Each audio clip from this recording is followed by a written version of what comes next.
electrical fault and power quality detection algorithms and customer-owned DARES monitoring with a cyber grid guard system and DLT. By Emilio C. Pishorovsky, Gary Hahn, Raymond Borges-Hink, Aaron Worth and Annabelle Lee.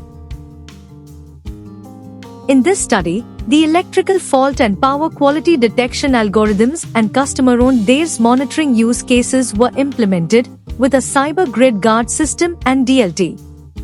Electrical utilities continue to deploy more intelligent electronic devices, IEDs, inside and outside electrical substations, and are associated with customer-owned distributed energy resources.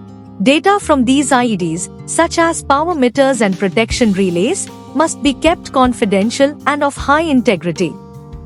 Blockchain technology has the potential to increase microgrid resilience by enhancing data sharing security. The growing use of IEDs and customer-owned renewable energy sources, DARES, may make it necessary to connect distributed ledger technology, DLT, with power system applications.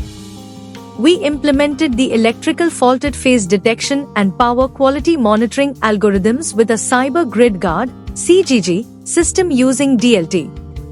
In addition, the DARES, wind turbine farms, use case and protective relay cyber event tests were assessed by using the CGG system with DLT. In the experimental model, the testbed was created by using a real-time simulator and CGG system with power meters protective relays in the loop. The data collected from the CGG system and IEDs were compared with the same time-stamp source. These results showed the successful assessment of protection, control and monitoring applications using a CGG system with DLT. In the future, power system applications for the ESGT with DARES and the CGG system will be based on executing smart contracts between electrical utilities and customer-owned DARES.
Thank you for watching this video. Please subscribe our channel for watch more scientific research videos.